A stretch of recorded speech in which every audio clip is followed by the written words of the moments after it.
নমস্কার বন্ধুরা, কেমন আছেন? আশা করি সবাই ভালো আছেন। আজ রবিবার সকাল সকাল বাজার গিয়েছিলাম। সকাল 7টায় বাজার গিয়েছিলাম। আজ আমাদের হাট হয় রবিবারে। বাজারে গিয়ে একটু মটন নিয়ে এসেছি। আজকে মটন বিরিয়ানি হবে। সুমি ব্লগে প্রথম মটন বিরিয়ানি রান্না করব। ছেলে কালকে বিকেলে এসেছে, হঠাৎ করে বলল বাড়ি আসবে, তার বাবা গিয়ে নিয়ে এসছে। তখন ভাবলাম না, ছেলে যখন বাড়ি এসছে, ছেলে বলল মা তুমি কোনোদিন মটন বিরিয়ানি বানাওনি, আজকে বানাও। তাই ভাবলাম আজ একটু মটন বিরিয়ানি হয়ে যাক, আর আপনারা রেসিপিটির সঙ্গে থাকবেন। আশা করি সবার ভালো লাগবে। চলুন মটনটা ধুয়ে নিয়ে তো চলে এসেছি, এখনও ধোয়া হয়নি, ধুয়ে ম্যারিনেট করে রাখি। মাংসটা আমি ভালো করে ধুয়ে জল ঝরিয়ে নিয়েছি। আমার এখানে 500 মটন আছে। এবার আমি ম্যারিনেট করে নেব। পরিমাণ মতো লবণ দিয়ে দিলাম,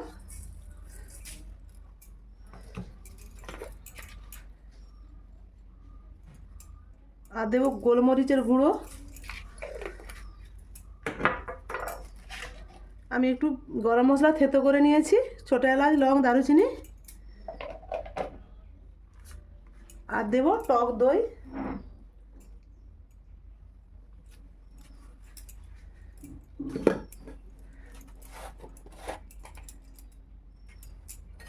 আর দেবো বিরিয়ানি মশলা, আমি বাড়িতে বানিয়ে নিয়েছি। আর দেবো লঙ্কার গুঁড়ো।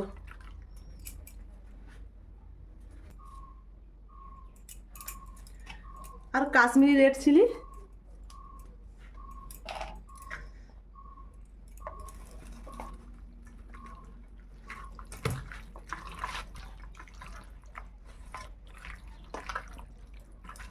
মাংসটা ভালোভাবে ম্যারিনেট হয়ে গেছে।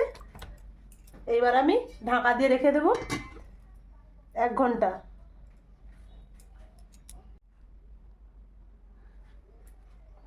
আমি দুটো বাটি নিয়েছি, দুটো বাটিতে দুধ দিয়ে দিলাম।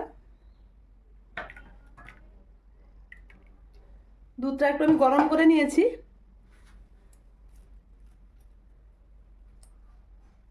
একটা আমি কেশর দিলাম,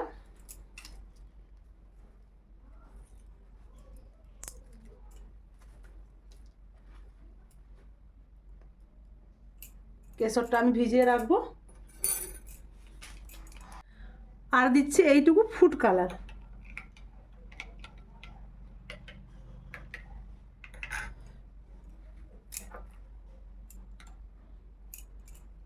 আর এই পাশের দুধটাতে দেব বিরিয়ানি মশলা।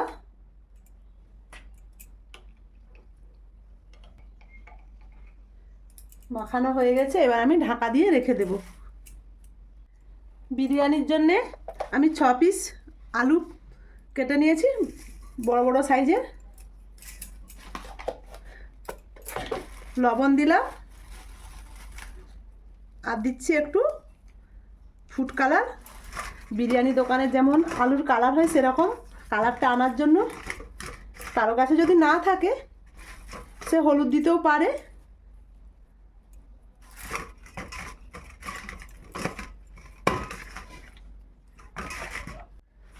আলুটা আমি ভালো করে মাখিয়ে নিয়েছি। এবার চলুন আমি বেরেস্তা ভেজে নেব। বেরেস্তাটা ভাজার পর আলুটা ভেজে নেব।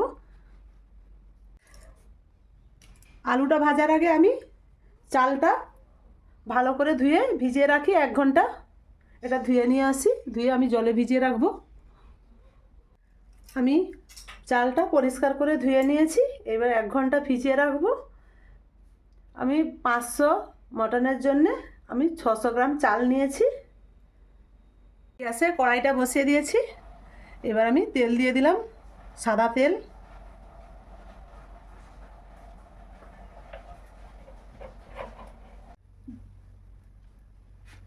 বেরেস্তা ভাজার জন্যে আমি তেলটা খুব ভালোভাবে গরম করে নিয়েছি। এইবার আমি পেঁয়াজটা দেব।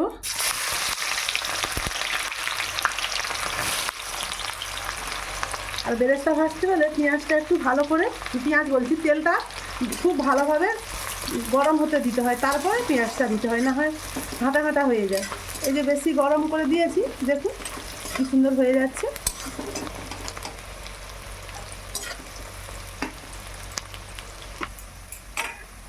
বেরেস্তাটা ভাজা হয়ে গেছে, এবার আমি তুলে নেব।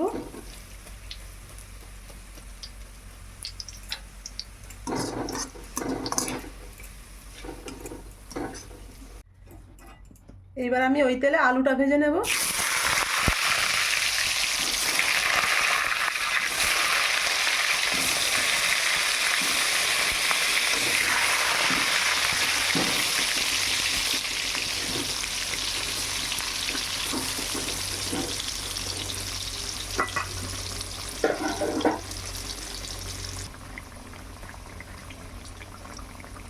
আলুটা খুব সুন্দর লাল লাল ভাজা হয়ে গেছে, এবার আমি জল দিয়ে দিলাম সিদ্ধ হওয়ার জন্য।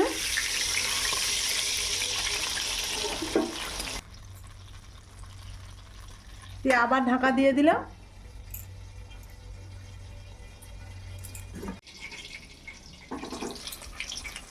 আলুটা সিদ্ধ হয়ে গেছে, হ্যাঁ খুব সুন্দর সিদ্ধ হয়ে গেছে। আর যে জলটা দিয়েছিলাম সে জলটাও মরে গেছে। এইবার আমি তেল থেকে আলুটা ছেঁকে তুলে নেব।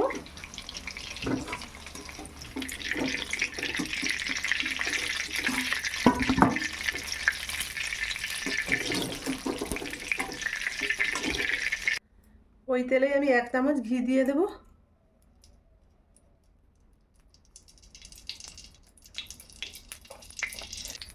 পেঁয়াজটা দিয়ে দিলাম।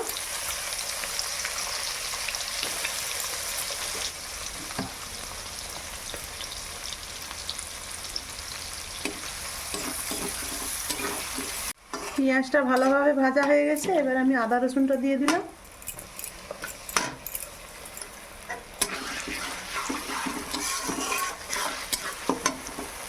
খুব ভালোভাবে আদা রসুন ভাজা হয়ে গেছে, এরপর আমি ম্যারিনেট করা মটনটা দিয়ে দিলাম।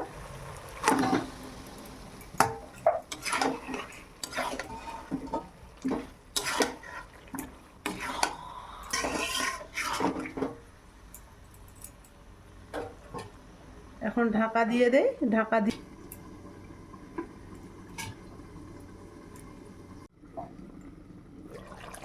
5 মিনিট পর ঢাকা খুললাম, দেখুন কতটা জল উঠেছে।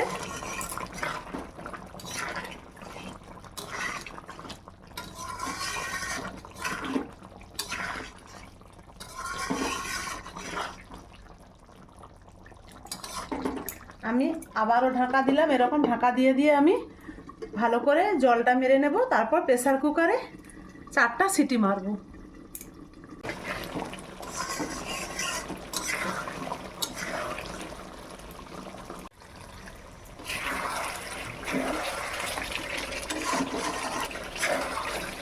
আমি আধ ঘন্টা ধরে ভালোভাবে মাংসটা কষিয়ে নিয়েছি, জলটাও মরে গেছে আর তেলটা ছেড়ে গেছে। আমি এখনও 2 মিনিট কষিয়ে নেব, কষিয়ে প্রেসার কুকারে দেব। এইবার আমি প্রেসার কুকারে দেব। ভালোভাবে কষানো হয়ে গেছে।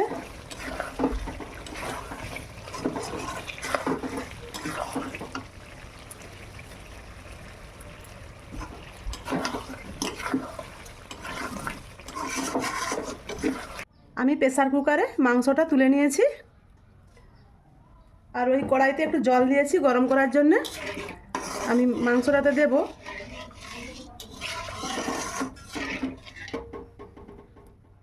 জলটা গরম হয়ে গেছে, এবার আমি কুকারে দিয়ে দিলাম গরম জলটা।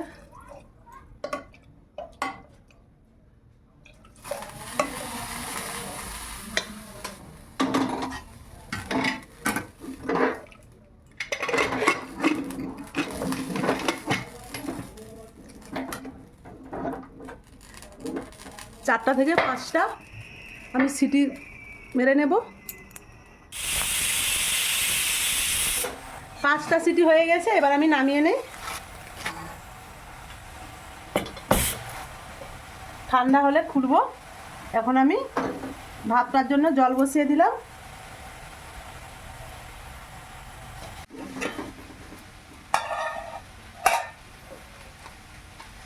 আমি 3টে তেজপাতা দিলাম, লং, দারুচিনি, ছোটো এলাচ দিয়ে দিলাম জলে। একটু সাদা তেল দিয়েছি,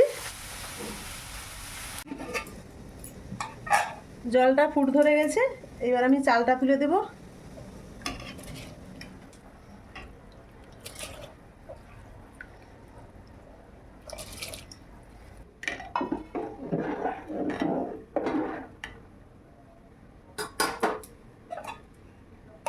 ভাতটা ফুটতে থাক, ততক্ষণ আমি এদিকে প্রেসার কুকারটা খুলে দেখি।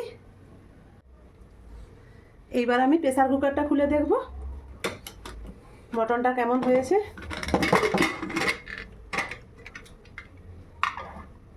বাহ, দারুণ হয়েছে।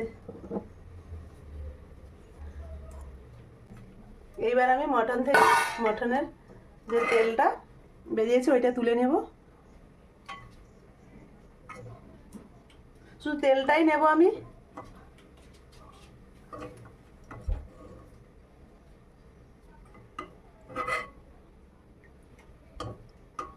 এদিকে ভাতটা ফুট ধরে গেছে,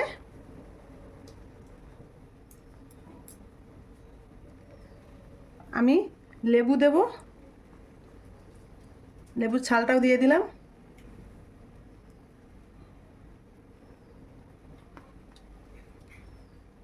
ভাতটা হোক হোক, তারপর আমি ফ্যান ঝাড়াবো। তার আগে চলুন আমি মটন থেকে যে তেলটা নিয়েছি, এখানে কিছু কাজ আছে করে নেই।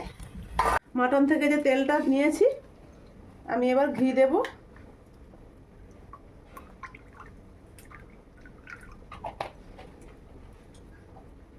ঘি দিলাম, এরপর দেব 2 চামচ কেওড়া জল,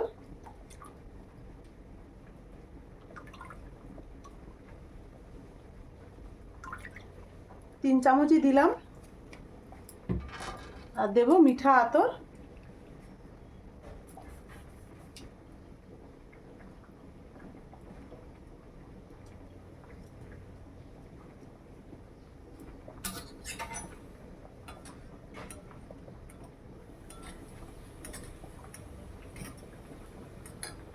এটা রেডি করে নিলাম। ভাতটা হয়ে গেলে ফ্যানটা ঝেড়ে এবার আমি বিরিয়ানিটা দমে বসাবো। ভাতটা হচ্ছে এখানে, আমি গামলাতে ঘি দিয়ে দিলাম। গামলাটা রেডি করে নেই।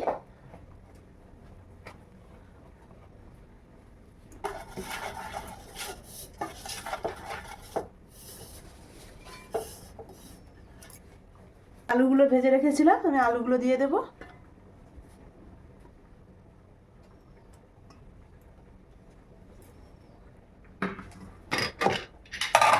এরপর দেব মটন,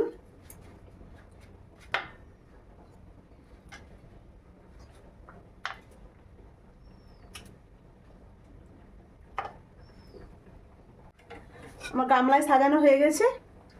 এইবারে আমি ঝোলটা দিয়ে দেব।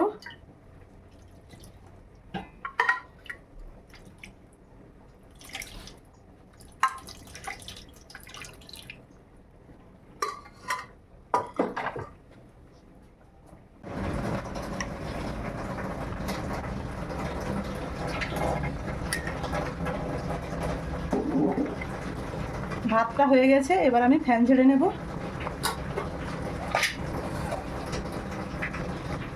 এরপর দেব খোয়া ক্ষীর,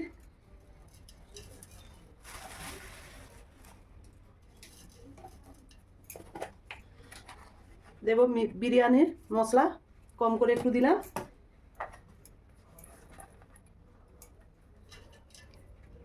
বেরেস্তা একটু দিলাম, দেব আমি যে দুধটা বানিয়ে রেখেছিলাম বিরিয়ানি মশলা দিয়ে, সেই দুধ,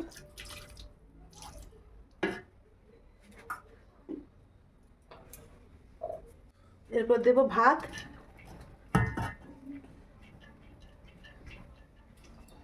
কিছুটা ভাত দিলাম। আমি লেয়ার তৈরি করে নেব।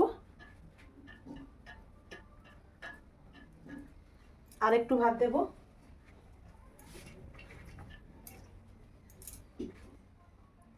এরপর দেব আমি যে জুসটা রেখেছিলাম মটনের, তেলটা, এটা দেব।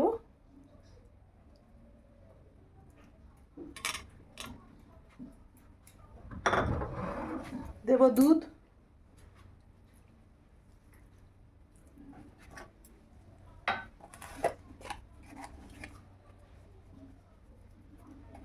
কম করে বিরিয়ানি মশলা,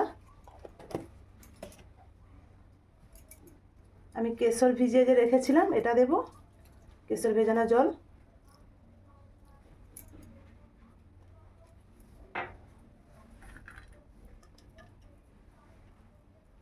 আর একটু বেরেস্তা দিলাম, আর দিলাম খোয়া ক্ষীর। এবার বাকি যে ভাতটা আছে এবার আমি দিয়ে দেব।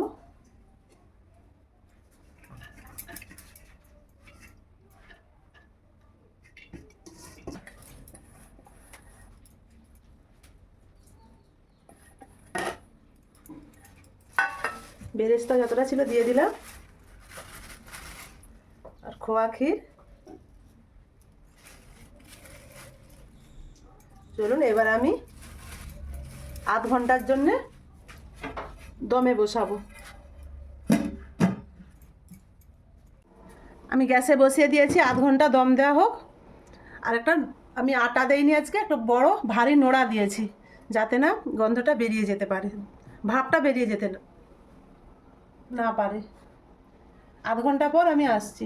আমার আধ ঘন্টা হয়ে গেছে, এবার আমি গ্যাসটা নিভিয়ে দেই। আর বন্ধুদের একটা কথা বলি, আমি বিরিয়ানি রান্না করতে করতে পিছন পাশে দিদিমণি ডাক দিল। দিদিমণি ডাক দেওয়ার পর দেখলাম গিয়ে বড়া সাপ।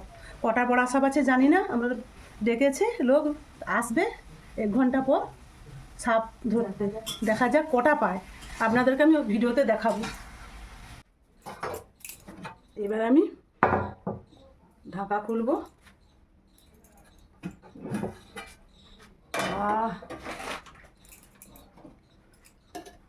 আর বিরিয়ানি দারুণ হয়েছে।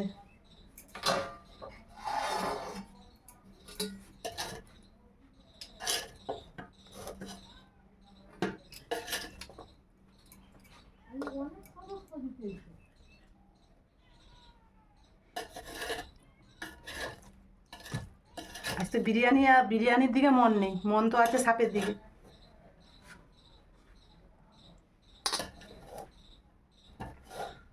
আলুগুলো এতটাই সিদ্ধ হয়ে গেছে,